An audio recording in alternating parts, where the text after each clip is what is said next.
Hello, everyone. This is Andreas Pop Culture Guy. Today is another latest Andreas Pop Culture Retrospective review, and it's on Superman 2. Superman 2, the 1980 or 1981, depending on its release of international markets, is a superhero film directed by Richard Lester for the original director cut. Of course, the Donner cut is directed by Richard Donner. If he was allowed to direct Superman 2. Of course, it was written by Mario Puzo and written by David and Missy Newman from the story by Puzo.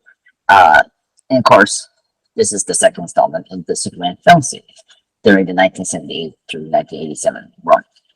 Now, it stars, as always, Christopher Reeve as our Man of Steel, aka Superman Clark Kent. Of course, has Gene Hackman back as Lex Luthor, Margot Kidder as Lois Lane, Terence Stamp as General Zod, Ned Beatty as Otis, Sarah Douglas as Elsa, and Jekyll Holland as Non. Now, Superman 3 is picking up where we saw in the beginning of Superman 1, with the three notorious villains, General Zod, Non, and Elsa from Krypton, who have been serving in prison in the Fantasy Zone. Now, in Superman 2, they are set free by the chance of the 100 bomb blast that was in the terrorist attack that Superman stopped. Meanwhile, Lois Lane realized that her timid co-worker, aka Clark Kent, played by Chris Reeve, is actually Superman. Superman takes her to the Fortress of Solitude, retreat to survey and consummate their love in 80s fashion way, I guess. I don't know, but they're embracing their love for finally after with the secret being well, being revealed to Lois. But prior to the Kryptonian law, he gives up his powers. Superman gives up his superpowers so he can be in the relation with Lois. But meanwhile, the Kryptonian supervillains take over in town and proclaim their dominance or domination over Earth. So Superman returns to the fortress to restore his powers and then battles the trio, who are now being advised by Lex Luthor, played by Gene Hackman, who has escaped his own prison. After the trio smash most of Metropolis, they are outwitted by Superman, who chooses to retain his powers despite his love for Lois. Now, overall, I think Superman 2 is a successful movie just like the first one. It is the most entertaining and exciting live-action Superman venture to date. It delivers plenty of the slam band action and a hearty dose of amusing sight gags, and wonderfully endeared take on our hero's love life. Top-notch scripting and direction elevate the sequel above other depictions of Man of Steel, which is a good thing. It's definitely close to a perfect Superman. Now, the major difference plus success of Superman and Superman 2 was its emphasis on its character Superman and his challenges. Now, for the first one, it dealt with more of the extended origin story and sketching of the central characters that are important to Superman's life.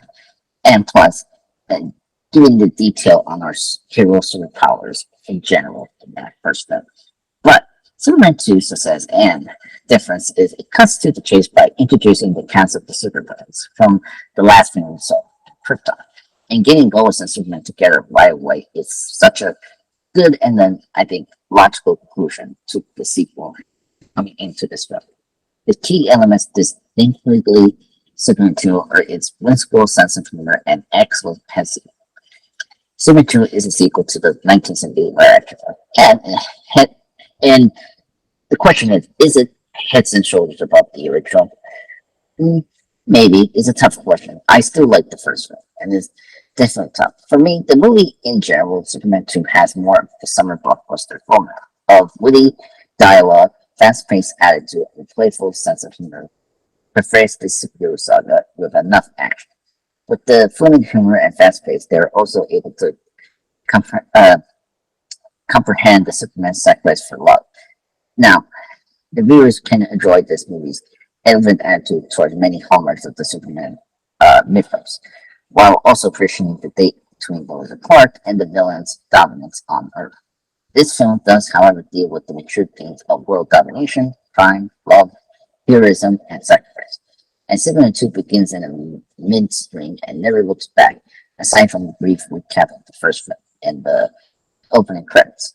In many ways, its repeat of the last 90 minutes of the first film has some key characters, including the arch-villain Lex Luthor, and continues the love story of Lois Lane and Superman, not to mention the strange relationship of Lois and Clark Kent's bungling timid relation in the Daily Planet. It features the return of the two villains from Krypton as well, who then last seen trapped in the one-dimensional planet of the Phantom Zone. It continues those remarkable special effects as well from the first one. This movie, the most intriguing insight is that Superman's disguise as Clark Kent isn't a matter of looks as much as the mental attitude. Clark is disguised not by his guts, but by his ordinary attitude. Beneath his meek exterior, of course, is concealed a superhero, and the movies subtly hint that the kids are all. Now, the direction of the film is credited by two men, which I brought up earlier, Richard Lester for the directorial cut and Richard Donner in the Donner. Now, but overall, their work is mostly indistinguishable, which, however, one of them cut off the top of the Clark Kent's head in the early scene wasn't being careful, though Ken Thorne's music is perfect for marching band, but too loud and distracting for this movie. And I do enjoy Ken Thorne's iteration of the John Williams Superman theme. It remains the only movie because we could do this sort of thing well. Anyway, the special effects are more updated and then in crises. Or the special effects are pretty good, I would say. They're still good like the first one. But they are more convincing enough for the truthful, uncritical on this movie wants to please. Given the behind the scenes craziness and given the behind the scenes craziness and tense of the producers and Richard Donner went through during making of Superman 1 and 2 simultaneously, with Richard Donner being fired, having shot about 70% of the script to be replaced by Richard Lester. And Relic now. For me, this is something I think it's impressive that's also different and says of Superman 2 is how good the end product was. The end product should have been barely coherent a mess, like the level of Joss Whedon cut or the Fan Force. But it isn't. Instead, somehow Superman 2 is the most exciting comic book movie ever made back then in the 1980s. Sure, in hindsight, you can see the points, but somehow Lester's more freewheeling style matched well with Donner's quest for reality and love for mankind, which is great, leading to a truly epic and animated tale, which Christopher Reeve prepares Superman is confronted with three adversaries from Krypton, led by Terence Stamp, played by Terence Stamp. Each is powerful as he is. Meanwhile, the film is also focused on the battle with Superman's heart, the Margot Kidder's version of Lois Lane, which is great and is also heartbreaking towards the end. In this case, above all, I highly recommend watching Superman 2. It's a great film. I still love this movie. It has great dialogue. I mean, Neil before saw iconic line from this character.